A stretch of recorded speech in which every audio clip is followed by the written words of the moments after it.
I felt her fear before I heard her screams. That's lovely. I know. That's such Dayelle, a good one. What a happy book to start the day. I know. I'm pretty excited about this one. It is, I mean, let's be honest, the best vampire book ever written, would you say? I mean, it comes pretty close to Sparkly Vampires. We're obviously talking about Vampire Academy by Richelle Mead from 2007. Yeah, this is the first book in the series of several other books. 6. I've read all of them. You have not. Of course you have. You have not. This was because my friend Donna told me to read this in 2022. Okay. She was peak pandemic. I didn't have pandemic. It's not true. She's a doctor, so she was like, her life was probably shit at that time. Yeah. But she was like, yeah, it's not good. Yeah, but it's like a guilty pleasure. Yeah. And I was like, okay, I'll do it. I needed a guilty pleasure because this is post From Blood and Ash. This is post ACOTAR. This is post Throne of Glass. So it was like, I need something that's not good because nothing's going to be as good as what I just read. Fair. Yeah, you just needed like a 1 off or 7 off. 6 off. And I did read The Invisible Life of Addie LaRue, which is an absolutely beautiful book, right? Just like a truly well-written, like beautifully written book, and then dove into this. Nice. You're going to need a lot of alcohol to get through this. So what are we drinking today? The cocktail today is called The Feeder, Perfect. which is super gross because the feeders are these people, almost like the people that you like, you know, like you can donate plasma for blood. Yeah. But they donate their blood for vampires. Yeah, but this is like a very weird. It's real dark. It's dark, and also like the feeders are like into it because it gives them because it gives a sexual high. It's like yeah. I kind of like it. Anyway, so which is what this cocktail's going to do for us. Yeah, it's well, if you drink enough of it. So a little red wine, some pomegranate liqueur, some dark rum, and then a dash of simple syrup if you want like a half an ounce, or honey if you're trying to be healthy. And I like mole bitters, which is like kind of spicy, has a lot of flavor. Or you could just use like a regular cinnamon or something like that. Okay. It's different than the mole sauce that you get on like your exact same taco. Same flavor. Got it. Yes. So it's going to give you like a little bit of spiciness to it. And they do describe sometimes the blood is like a little bit spicy. Yep. So anyway, you're going to garnish that with the blood orange. And also I have done a dark deep red sugar rim with cocktails like this that look like it's like dark blood bleeding. I love it. And if you want to make it really dark, you can throw in some beet juice. Ooh. I'm just not a fan of beet juice. Sorry, Dwight Schrute. I like it. I'm not a mole fan, so you'll go cinnamon instead of mole. Yes, exactly. Yeah, okay. So a little more sweetness. Huge cinnamon. So. Perfect. She'll do lines of cinnamon. Cheers. We don't. Okay. Cheers. So this book was written in 2007. And here's the thing.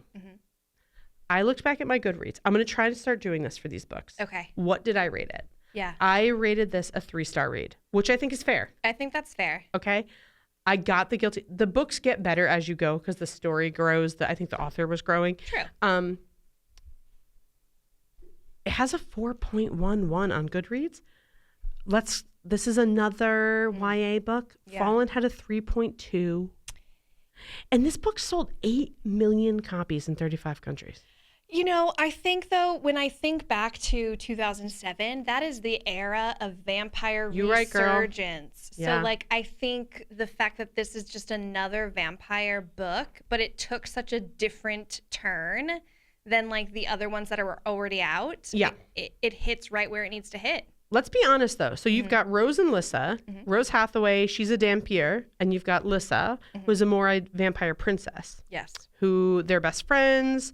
And it starts where they're like on the run, right? For a couple years. Yes. And they get caught and they have to go back to St. Vladimir's Academy. Yes. And where Rose is training to be a trainer. A guardian. She's going to guard the Dhampir, the Morai vampires. Yeah. And I like that. It gives me like a little diversion, a little Twilight. But one thing I will say, ignoring all else, really built like a political infrastructure for vampires. It's kind of cool the way that they did the whole like historical vampire meets modern vampire. Yeah. I like that. Okay, so to make sense of this, I had to kind of make myself a little cheat sheet because I very quickly got very confused as to who was what and what was who. Yes. So to help anyone that's listening to this episode, there are 3 different versions of vampires. Yes. Right.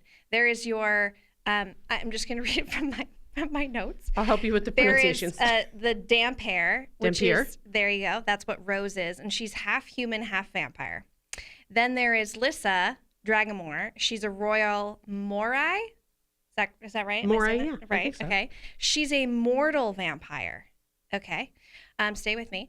And then there are the mysterious, they have powers. So the Morai have spirit powers. Yes. Some of them. It's very Yes. rare. Super rare. And of course, Lissa has these powers. Of course she does. But she's just learning about them. And then there's the other vampire, which is the immortal vampires, and they're the Strigoi. Strigoi, who are basically the Volturi. Yes, but they're like super They're bad. creepy. They're bad. There's a lot of evilness, and the mortal vampires can become Strigoi by, is it killing humans when they're feeding on them? Yeah. To the point, much like the Volturi, right? Where Right. you're like, I was going to say sucking. You're sucking them to death. Yeah. So like at this school, they have people that allow the vampires to feed from them willingly because they get a high from, And they get turned on. said a little feeding. something. And that's kind of how the mortal vampires stay alive. Now, the other thing is the mortal vampires are not supposed to drink from the half human, half vampires. Yes.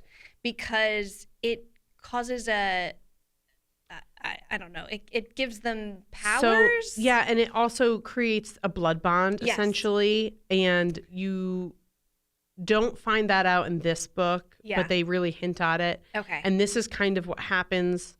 That's not how, but there's like a psychic bond between Lissa and Rose Okay. that they kind of realize that Lissa saves Rose when like there's like this car Yeah. accident. Kind Okay. of the beginning of like Yes. why they're, why they were running in the beginning, and then the setup for what's happening.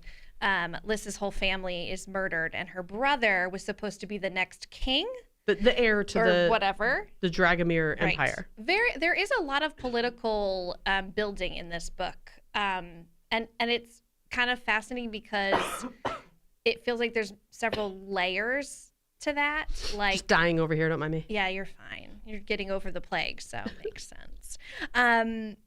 And that's kind of like where the book starts too, is that they're running.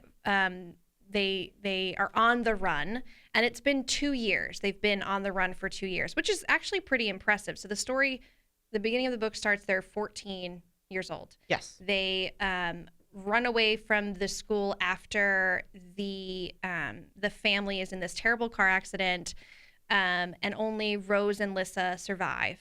And you don't really understand the dynamic of that, why they were the only 2 to survive, just that they did, and now they have this bond together. Rose can see and feel, correct me if I'm wrong, Lissa's feelings. So And emotions, and see what she's doing. yeah. And then she also finds out that she can also like go inside Lissa's head. Yeah. And like be Lissa in the moment of whatever's happening. So this is kind of, you find this out slowly as the story goes on. But in the beginning, they end up getting captured by the guardians of the school, and they bring them back to the school because. And she's also the heir to the empire, so she has Yes. to it's a whole big thing where Yeah. she's really bad things start happening to her. She starts Yes. having very bad visions. Dead animals are being left in Lissa's room. It's like all this crazy shit.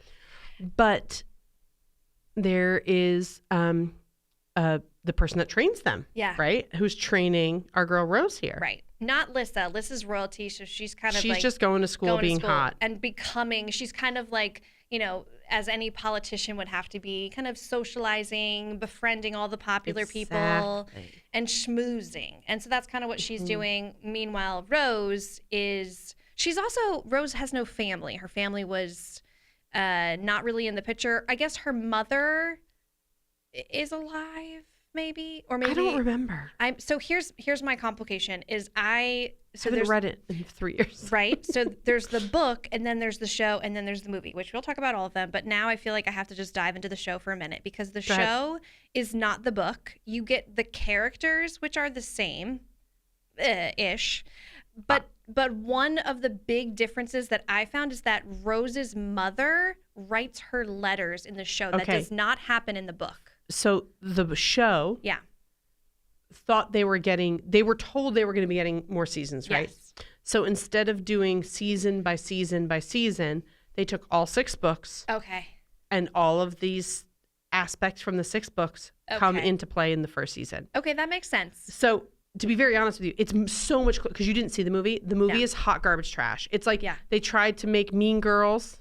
Well, because it's the same director. Yeah. They tried to make Mean Girls. Yeah. But vampire-y. So it's not, it's hot trash. Yeah. And I'm apologizing now to Lizbeth, who's in our producer booth right now listening to us, who just told us before we started that she loves the movie. Yeah. Sorry, Lizbeth. But it's a very, they tried to cram this all into one movie. They made everybody like. So the movie came out before the show. I think that's an important fact, the movie came out in like 2014. 2014. Yeah. And it was so bad. I think it only made $15 million, and it had like a $30.8 million budget. Yeah. Only made $15 million.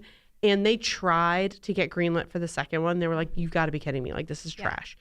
It's like Fallen, right? Like, it's become a cult classic where the people that watched it and loved it because of the time that it came out.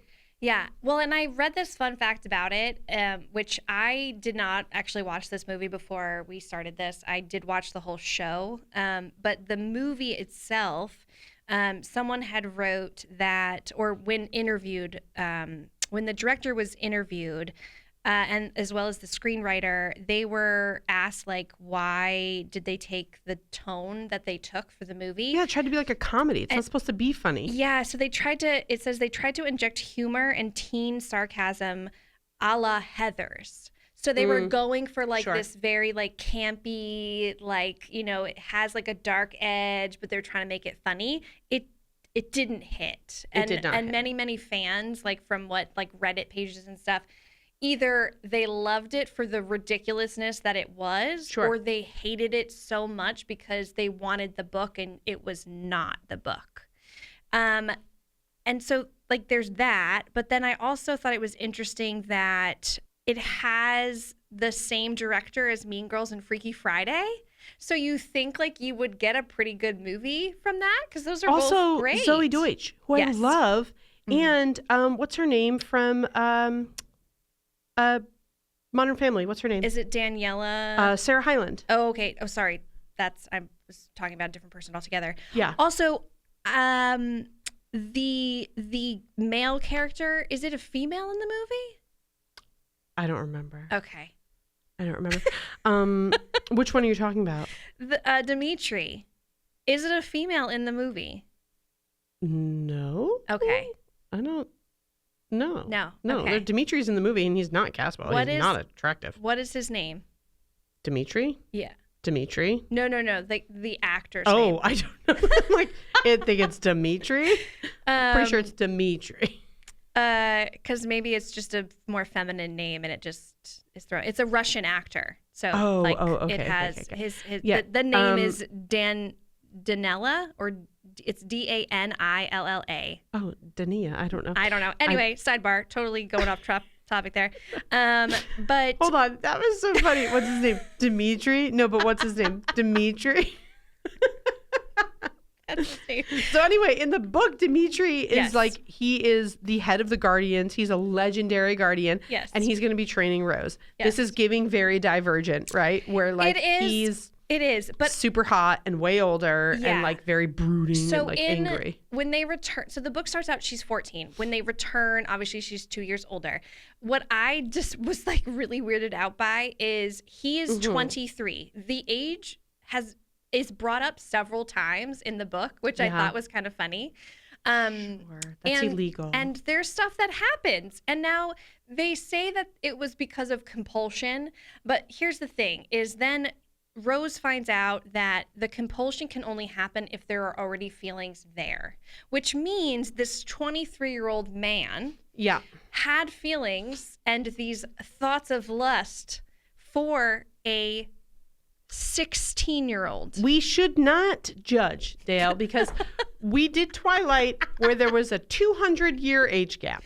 I mean, they're all vampire-ish. Yeah. So, like, we don't really know how old they are anyway. Absolutely. Okay. In the book, they're will they, won't they, super hot. You know, we love a forced proximity. We love a you're wrestling and training and on top of each other and sweaty. And in the book, the relationship. Dry humping. We love that. Yeah, and the relationship is not, it's not cringy in the book at all. Mm-mm. It's very like, he's very like mentory. He's there for her. But you don't ever feel like he's crossing a line. There's like a little bit of a tension there, but not quite. In the show, it's a very different situation. But he's like a predator in the show. Yeah. He's a real creeper. But I will say this, though, because we didn't touch on it yet. Yes. So essentially what happens is we find out that like Lissa, the person that's doing all of these awful things to Lissa is this dude, Victor, whose daughter goes to the school. St. Vladimir's. Holly?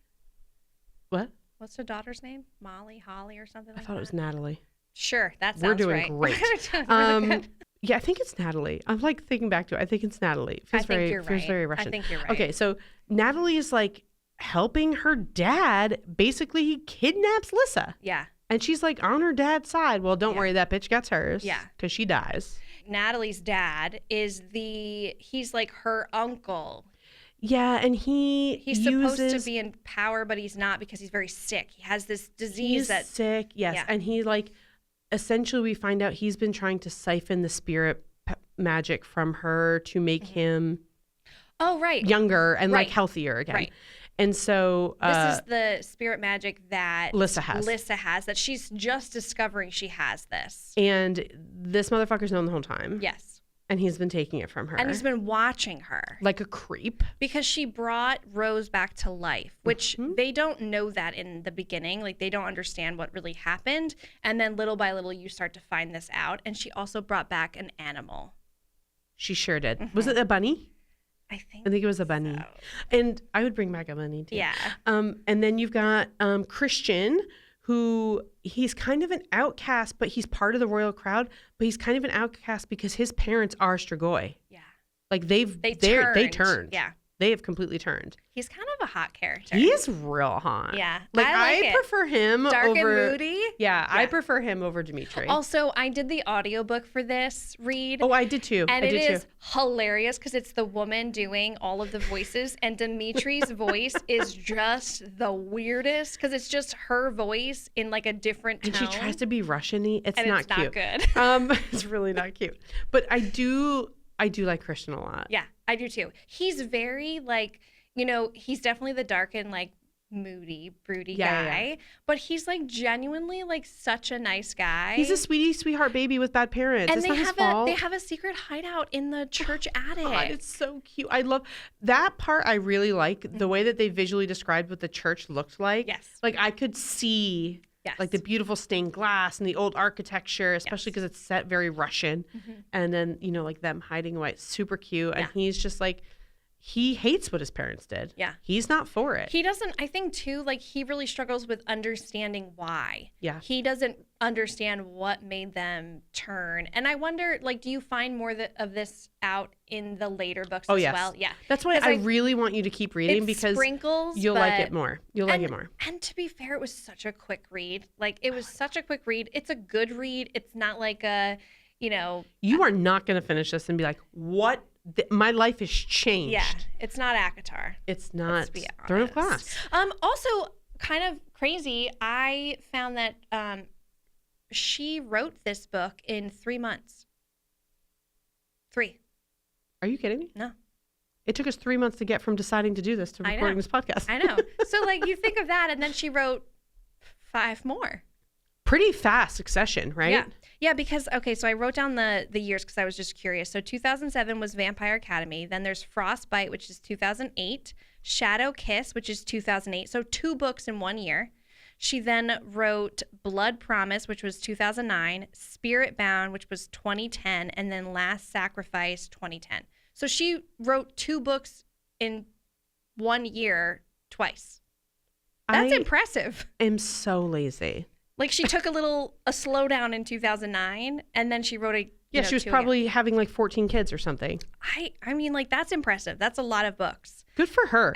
Yeah. And I will say, something I do like about this is you know how we've read YA and it like teeters, YA, is it YA? Yes. This can go either way, right? But it does stay true to like a 17-year-old reading this, a 16 or 17-year-old reading this. Yeah. Like, it's just spicy enough. Because they're exploring their sexuality. It's they dabble. They don't really go too far into it. And when there's like a scene, then it's like they start and then it's over. The next day is here. Yes. And in the show, was something I did like about the show. So the show is a much more accurate adaptation from the book. Like they kind of follow the storyline a little bit closer going forward. Yeah. But I like that they added a bunch of like, because we know from other vampire things, vampires aren't straight. Yeah. They, especially the Strigoi, like higher up, I like that the show, it was like, there was hot girl on girl, boy on boy. Like, I liked that. Yeah. The show's definitely hotter than YA. Yeah. Visually, the show reminds me a lot of like Vampire Diaries-esque. 100%. Except with a higher budget. Yeah. They definitely had a really big budget. The show was produced in 2020. By Peacock. It's kind of a hot mess. Sure is. But it is visually very entertaining. If they had a second season. Yeah. So that's the other thing is they were supposed to. Yeah. And the show, so I found that the show, like people, again, it's the same kind of thing with the movie.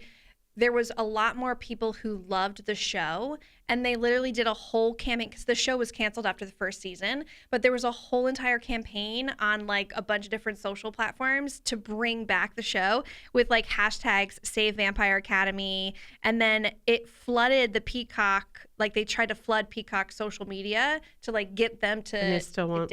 Because it probably, like you said, it had a really high budget. But listen, if there's one thing we've learned, shows aren't dead. Yeah. I mean, they brought Manifest back from the dead. 100%. And something could happen. I think what I appreciated with the show is they give some of the minor characters in the book, first book, that could change come, reading more books. They gave them a lot more screen time. Like Christian's character is very minimal in the book, but in the show, he's a much bigger character. Yeah. And I think too, the book is narrated by Rose. So the show is interesting because you're getting all of the point of views, whereas in the book, you're only getting Rose's, and then anytime she jumps into Lissa's head, you also get Lissa's. But in the show, you're not getting that. You're getting every single character's kind of point of view in whatever's happening to them, which I enjoy because, like, how do you do that, right? Like, how do you take a book that's been narrated by one person and then make it something that's exciting to watch, because you want that same feeling, but for I think all the characters. Yeah. I think they do a good job of that in the show. And here's the thing. I'm not going to say go watch this, it's going to change your life. Yeah. But if you're dying for that corniness of a Divergent, corniness of Vampire Diaries or Twilight, you're going to get it from the show. Yeah. If you're in that zone of like needing some kind of a fantasy show to watch, but not have to like glue your eyes to the TV. So like maybe you're cleaning, maybe you're doing some other stuff.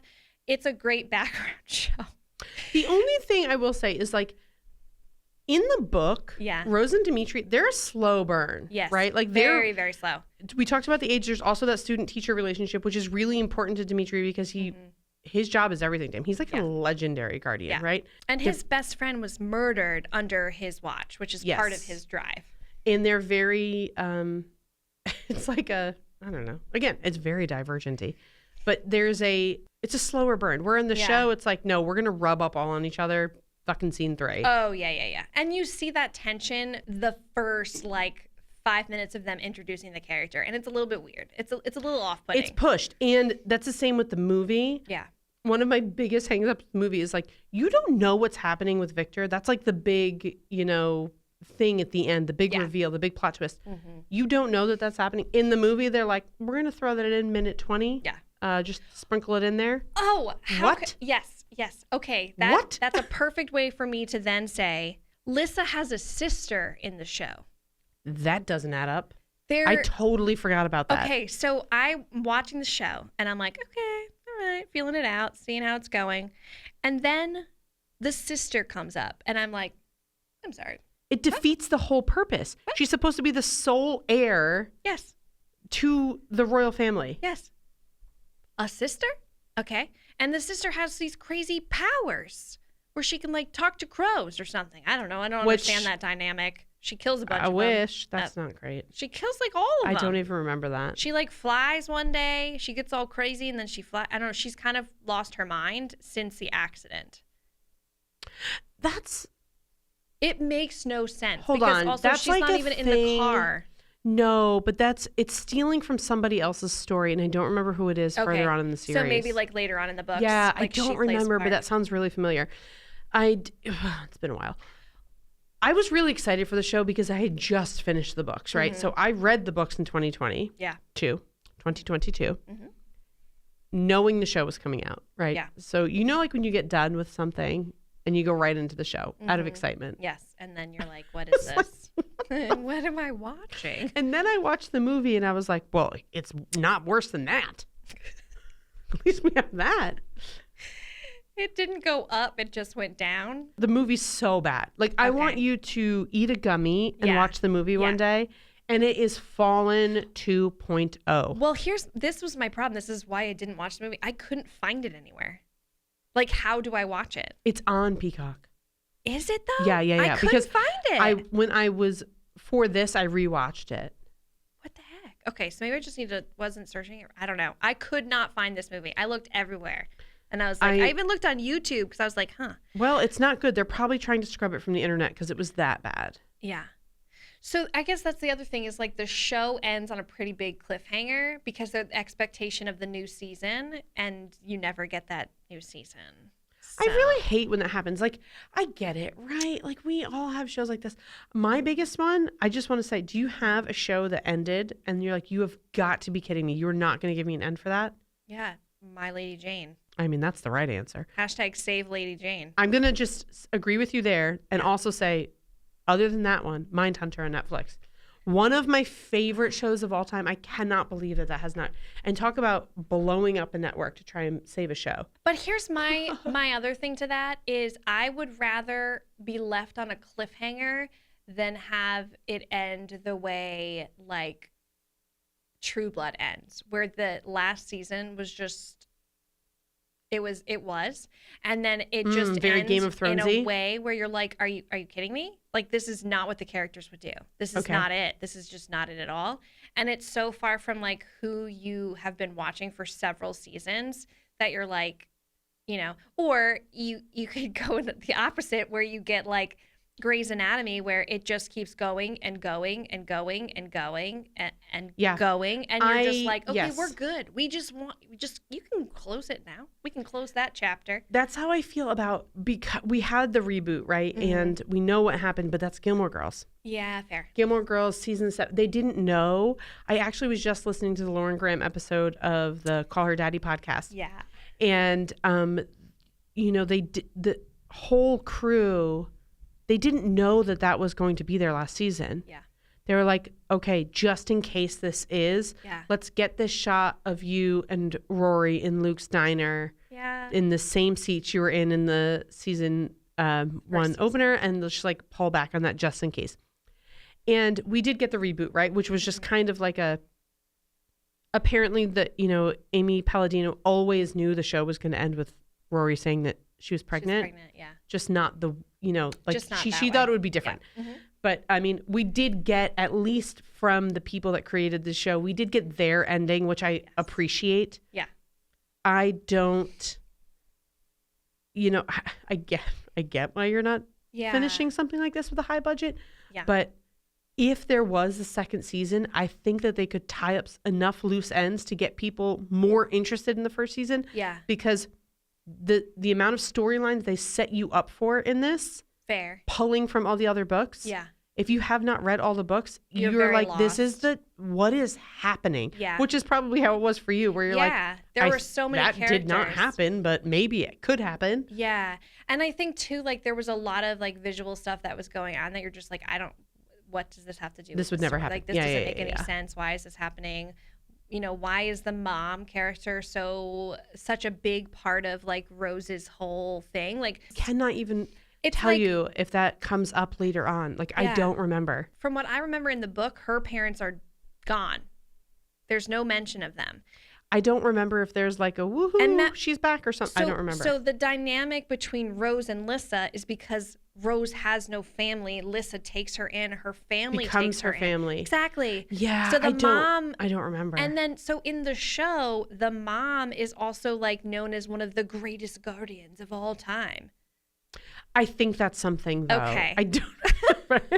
Don't remember. So it If you could guys be- are listening to this, please comment on these videos and remind us because I don't remember. Yeah. And chances of me rereading this series slim to none. Yeah, I think this was a nice. I always feel bad saying this, but like a nice palate cleanser. There's not a lot to it. It's a quick read. Agreed. You're in, you're out. It's a quick Just like Dimitri the first time, probably. But you know what? In the book, you know, she's given the necklace, and that is what, you know, compels her to go to Dimitri. She has this pool, like she can't figure it out. She goes to his room, and he's there, and they just Ooh, start I forgot about that kissing. scene. Yeah, that was kind of hot. That's the only scene that happens in the book. Keep going, girl. And then obviously he pulls her in and he's like, no, we can't do this. And he takes the necklace and he's like, wait a second. And he's holding the necklace and then they smash again. And then it's the next morning. You don't actually know what happens. He's gone. She wakes up. She goes down. She doesn't know what happens. And Definitely then dry humping. He tells her, hey, it was because we were compelled. The necklace was put under a Yes. spell. I have no feelings for you. You are just the Liar. trainer, like trainee. I'm the trainer, whatever. But then you find out that what's her name? The other, I don't remember her name. The other person, Natalie? yeah, that one. She is the one that gives the uncle is the one that gives the necklace, and then Natalie's involved in that whole process. Natalie sucks. I'm so glad she died. She dies really quickly. Yeah, I'm She's so like, happy. You like find out she's been behind most of the stuff, and then all of a And sudden they're like, dead. Bye. But then of course like the uncle, you know, is all healthy and Yeah, bye, wonderful Victor. now. Shit. But he tells Rose that in order for the compulsion spell to work, there has to be an interest Yeah. there. Like the feelings have to be there already. So then she's like, what? And she's like, tells Dimitri, and he's like, well, of course I am. Whatever. And then it just ends. Like I know, that's but I the end really of the like book. that. Yeah. Well, it gets better. Okay. This is definitely a read it. Does it stay YA for the whole, like all of the books? It gets spicier. Okay. I think it's a little more violent. Okay. Yeah, but I would say YA not the way that ACOTAR is YA. Okay. So the first book in ACOTAR is YA, and then it And then it gets ramps taken up. out of there. And let's be honest, it's not the smut we love. Right. You know? There's no smut in this book. No, but it gets smuttier. I would In say this further is books. yeah. Got it. It is. It's a read it. I don't watch it. You're going to be so let down. If you read all the books and you're like, these are great, and you were so excited to watch the movie and the show, Yeah. you're going to be so let down. What is the hairstyle on Dimitri in the movie? I don't know if you've seen a screen grab. I have. Not much better in the show either, let me Yeah, tell you. no. Not cast well. I like Zoe Deutsch.